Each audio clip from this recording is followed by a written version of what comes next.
focuses on a state that is increasingly central to India's growth narrative, Uttar Pradesh. Now with a GSDP of roughly 25.5 lakh crore in 2023-24 and an 8.9% growth rate, UP has emerged as the second fastest growing large state in the country. Now, today we have the architect who is responsible for much of this push. As the additional CEO of Invest UP, he has been instrumental in spearheading international collaborations and most recently the strategic partnership with Japan in green hydrogen and high-tech infra. With a proven record from urban administration in Mathura to the state's global economic outreach, please join me in welcoming Mr. Shashank Chaudhary, I.A.S. and ACE and CEO of Invest and ACEO of Invest UP as he shares his vision and mission on how Uttar Pradesh is powering India's growth story in conversation with Ashish Parekh.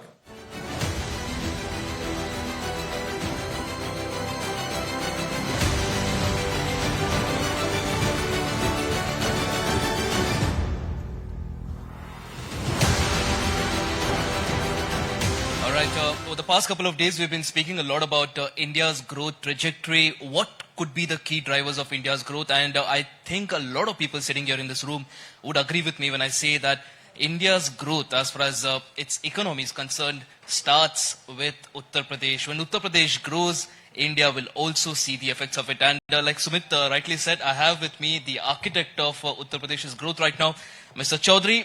One of the first things we hear about Uttar Pradesh over the past many years, when we spoke about Uttar Pradesh, was its size, its population, and more importantly, the law and order situation. Over the last few years, we've seen a change in perception. There's a lot of talk about the economy. Yogi ji says, UP is headed towards a $1 trillion economy. There are a lot of skeptics. People don't believe that number. But help us understand why Yogi ji is that confident about a $1 trillion economy, and what are the 2 or 3 major sectors that are going to take UP there? Yeah, first of all, thank you so much for having this conversation where we can talk about UP's growth story. So in last few years, the state has transformed not only in terms of internal infrastructure, but the overall image of the state. Earlier when we talked about UP, we used to talk about the law and order situations, the agricultural state that UP was known as. But now, as you rightly said, we think UP as the state of expressways. We are the state known by as the expressway state with, in 2017, we had a network of almost 600 kilometers of expressways, which has now increased to 1500 kilometers. Alone 600 kilometers attributed to Ganga Expressway, which is connecting right from Meerut to Prayagraj, 600 kilometers across the state. It is connecting each and every important urban center of the state. In terms of economy, we were a 15 lakh crores economy in 2017, and we have doubled it. We are right now 30 lakh crores economy as a state, with 15% of CAGR, more than India's 13% growth rate. We are growing at a much faster rate. I'll give you a very interesting fact. In 2014-15, we used to register almost 600 factories in a year. Last year, we registered almost 3,000 companies in 24-25. And this year, we are aiming to register almost 6,000 factories in a year. This is a number which in itself is the proof that how fast the state is growing. In terms of law and order, you must have heard, you must have heard about the state of Uttar Pradesh, where we were used to be in news about some law and order situation, some crime situation. But right now we are being talked about $1 trillion economy. We are progressively moving towards that direction. When I talk about the investment journey of Uttar Pradesh, we are 55% of India's mobile phones are being manufactured in Uttar Pradesh, in Noida. With companies like Samsung, Vivo, Oppo, we have everything. We are moving in that fast-paced direction towards achieving that aim of our Honorable Chief Minister. Well, you say manufactured, but a lot of people say they're assembled in India. They are not manufactured in India. So how long do you think that road is for India to be a proper, true blue manufacturing hub? Yeah, so we as a manufacturer of mobile phones, as I talked about, we are the second country in the world in terms of manufacturing. So if you talk about a basic thing like chipset we do import, but we are moving in that direction. We have come a long way from a land known for lower economic growth, low standards of living, law and order. We have been talked about the manufacturing state, expressway state. I'll also talk about, we have as a state largest number of international airports. We have 4 international airports. We have almost 12 domestic airports. Jewar Airport, which is coming up in Uttar Pradesh, it will be inaugurated in next few months. It will be the largest airport in South Asia, and probably it will be the growth engine of North India in the upcoming years. I'm glad you spoke about misconception, because that still exists, especially in certain parts of the country. I was just looking at the numbers, and UP has signed nearly 19,500 MOUs worth 33 lakh crore with a 38% conversion rate, which is good. The problem is people still do not talk about Uttar Pradesh in terms of all these numbers. The numbers somehow get diluted when it comes to law and order. Do you think Uttar Pradesh is lacking in terms of marketing? Because a lot of other states which do not really have such glorious numbers on paper seem to have a perception of being developed, but Uttar Pradesh still doesn't. Yeah, so me sitting here and we are talking about this, I think this answers your question that UP is aggressively now marketing itself as an investment destination.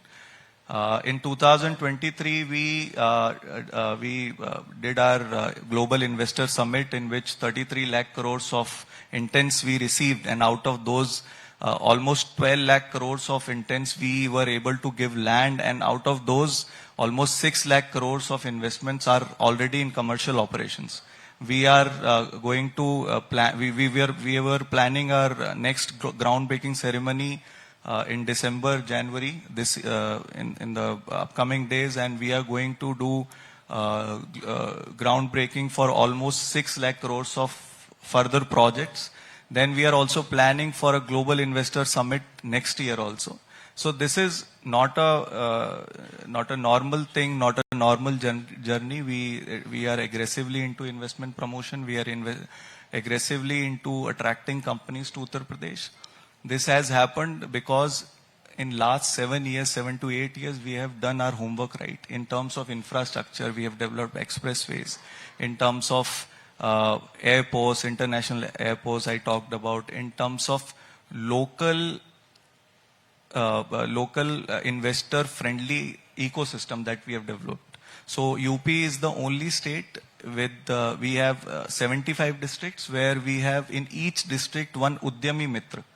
So it is like an investor friend where his sole responsibility is to engage, build a relationship with the investors in the district and handhold their investments right from the stage of intent to commercial operations. UP is the first state to do this kind of project. We are, in terms of ease of doing business, we are achiever state at the national level. We have a single window system of Nivesh Mitra, where you can just register your intent and our team will contact you. Our team will be in constant touch with you. We'll ensure your licenses, NOCs from each department, be it pollution, be it labor, be it fire. We ensure everything at one point, one single point, one window, single window system. We actually not only believe in it, but we also live it every day. As Invest UP, we are the nodal agency for the state single window system. Another thing, as you rightly talked about the population, with a population of almost 25 crore people, you'll be surprised to know that out of those 25 crore people, 56% of the population is in working age population. This number is huge considering the global working age population declining. You talk about South Korea, you talk about Japan, Singapore. So UP is the next destination for investments with advantages in terms of infrastructure, in terms of ease of doing, in terms of manpower. So we have everything for being projected as a good investment state. Well, you spoke about countries like Brazil, you spoke about Japan. The reality is Uttar Pradesh has a larger population than these countries, and people don't really get that context when they talk about Uttar Pradesh. Now, one of the things that people say is that, again, we've called you the architect of the growth in Uttar Pradesh. One of your focus is expressways and the road network as well. How are you ensuring that parts of Uttar Pradesh like Eastern UP, Bundelkhand, all of these places also get an equitable growth, and particularly through expressways? Yeah. So, as I already talked about, we as a state, we believe in doing first our homework right. We as a state believe in first doing the required infrastructure, first building the required infrastructure, so we also have 33 sectoral policies. You talk about manufacturing, textile, electronic manufacturing, semiconductor, startup. We have policy, GCC policy, we have policies to cater each and every sector which requires institutional way of development where investor can be sure of the incentives he is going to get when the investor comes to the state. The expressways, I think, are the core of development in UP. We have so I'll talk about the expressways going right from northwest part of the state to eastern south part of the state.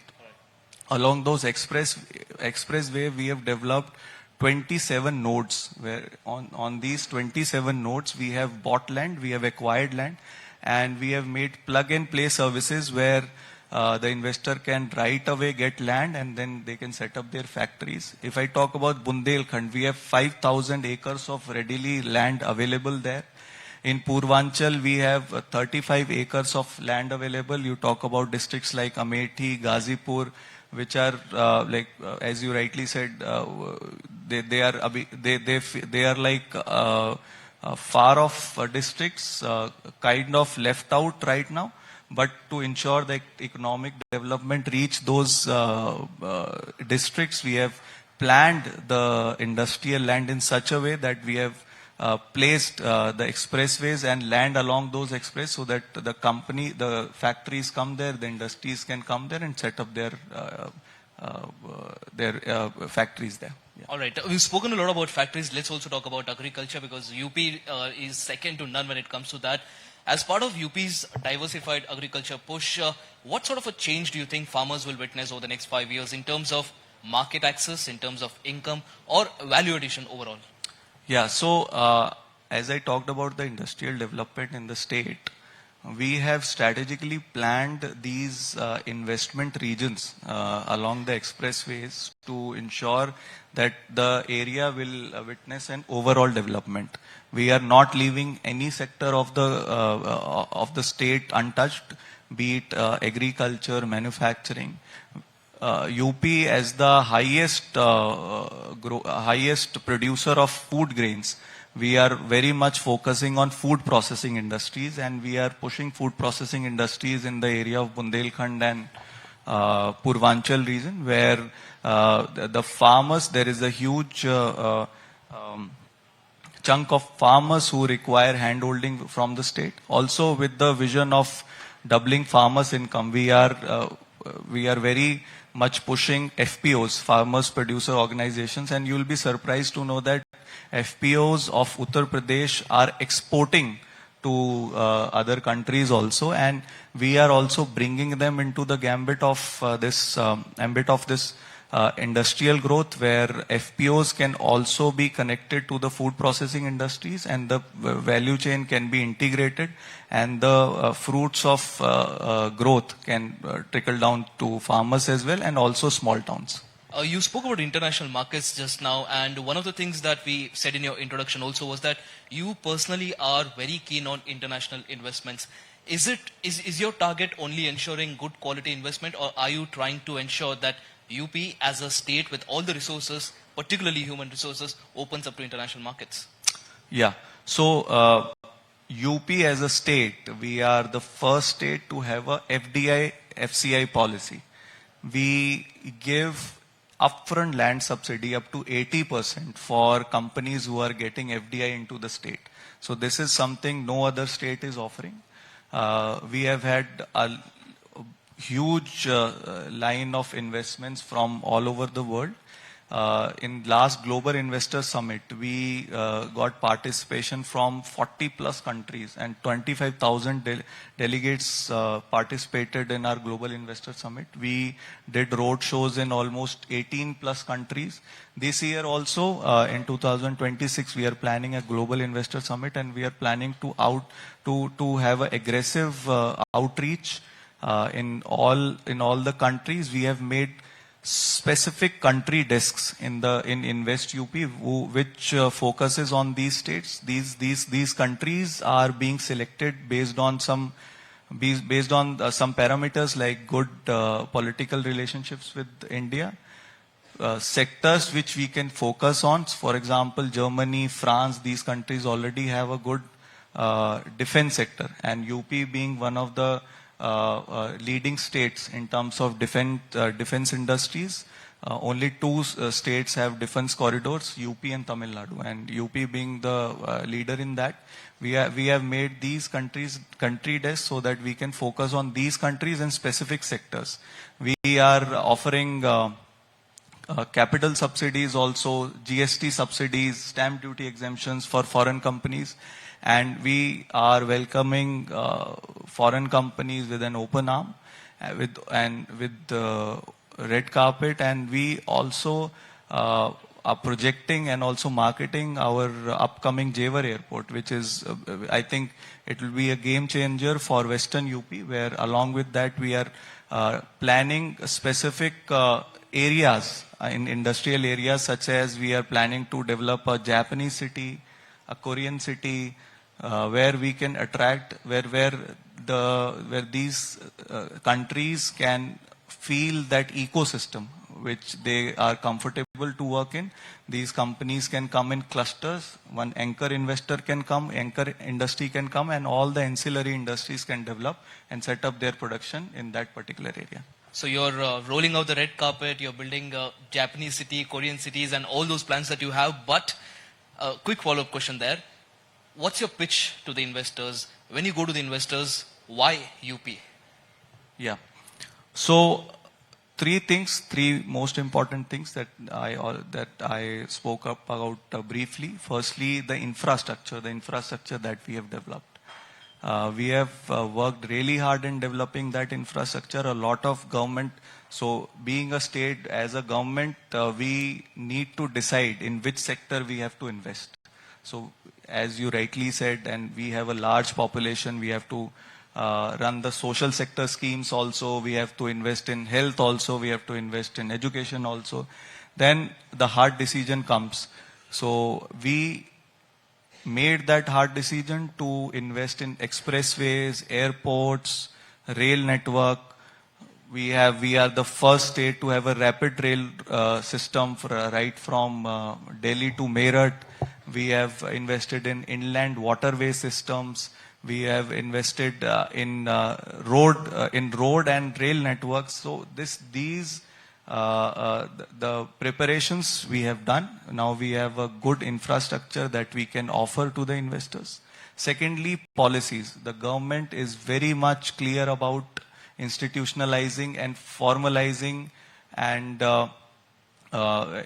making an formal ecosystem for investors where they can come in and they will be assured of what they will get from the state in terms of land, in terms of incentives, in terms of in terms of manpower. Thirdly, ease of doing business. As a state, we proudly say that we have come a long way, where there was problems in setting up factories, getting land. There was a problem of local goons. We have resolved it. We have come a long way. We have ensured that the investors who are already there, they speak good about us, and they are our spokesperson for inviting more and more investment, inviting more and more people to Uttar Pradesh. And this is the reason that in last few years we have got a good amount of traction. We have a huge pipeline of investment lined up in Uttar Pradesh.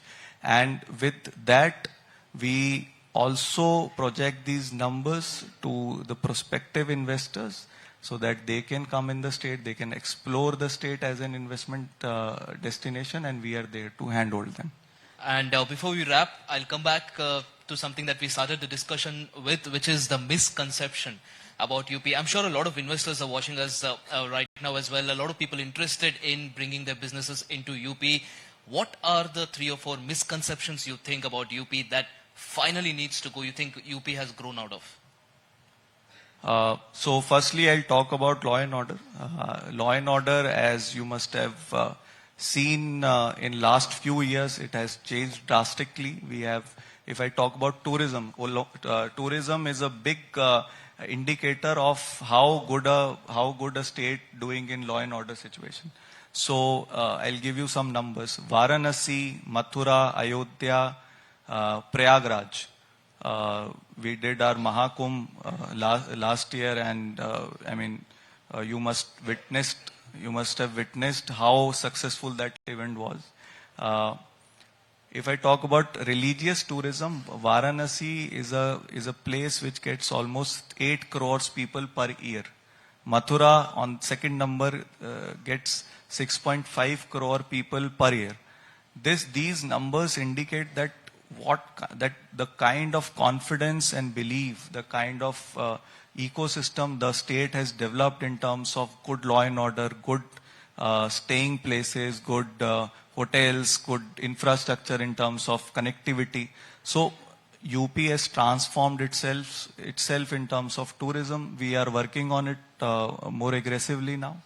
Secondly, ease of doing business. We have come a long way in that terms also. We have there is the problem of single window is solved. We have single contact system there. We have a dedicated team who can ensure that you don't need to go from pillar to post to ground your investments.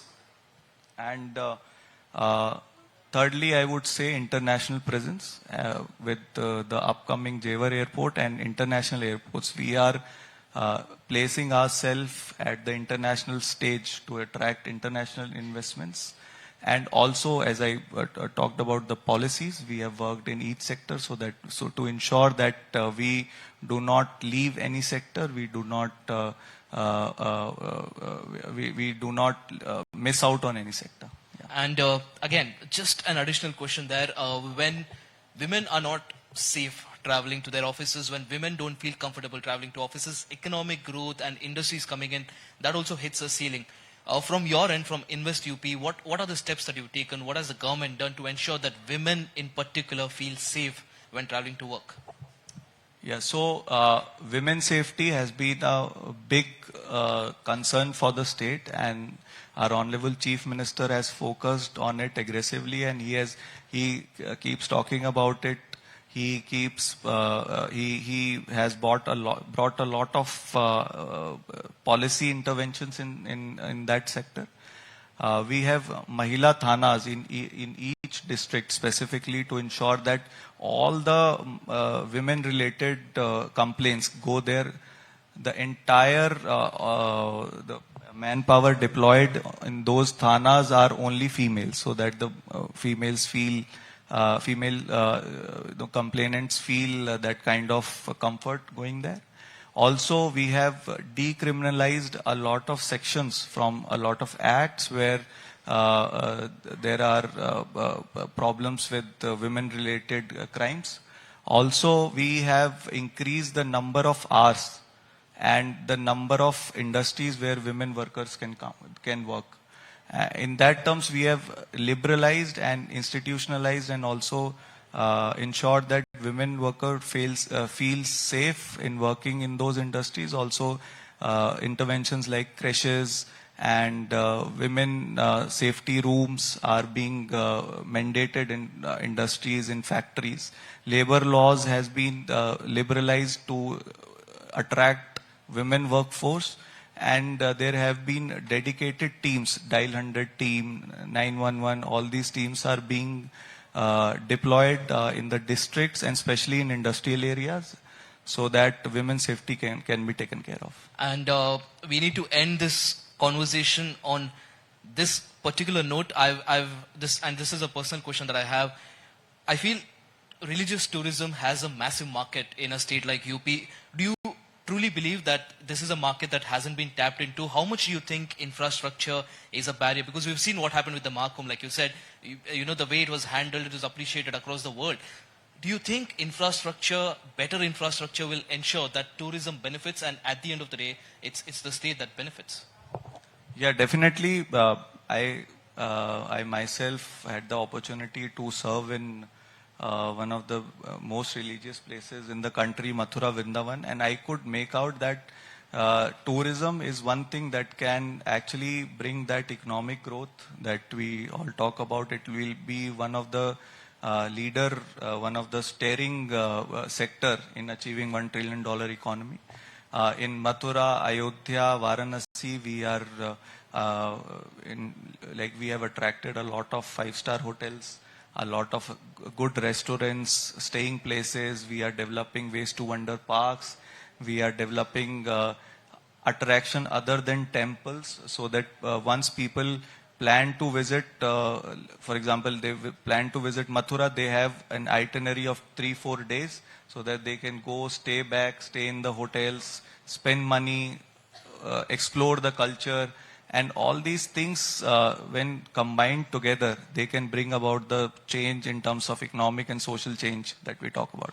Any particular corridors that you're focusing on? We actually saw a presentation yesterday from your CEO, and he spoke a lot about, you know, the corridors that are also being built. Yeah, so I just spoke about the corridors. So we have 27 districts. We are developing these industrial corridors. In 6 districts, we have developed defense corridors. These are in terms of industrial development. Also corridors we have in terms of tourism. We are working on Buddhist circuits. We are working on Rama circuit and Krishna circuit. We are a state blessed with the birth state of all the big and all the our gods. And we are working on that, and we are actually planning these circuits in a strategic manner, that the international tourists, the national tourists, when they talk about UP, they come here, they have that experience. Not only they come and visit the temple, but also they feel that presence, and they experience, and they, when they go, they can have that kind of experience they were looking for when they visit Ayodhya. They go to the temple, then they go to Hanuman Gadi, then the entire 4 or 5 locations we are projecting, and we are connecting them in that way that the tourists can come there, feel that vibe, feel that connection with that place, and go back with a happy heart. Well, it's interesting how I asked you about religious corridors, and you also snuck in a point about defense corridors. A lot of work happening there as well. And of course, like Mr. Chaudhary pointed out here, UP has been doing a lot to ensure that they bring in businesses, a lot of ecosystem building as well. At the end of the day, it's the perception that matters, and hopefully that's not something that holds UP back. Thank you for the conversation, and thank you for the insight. Thank you so much.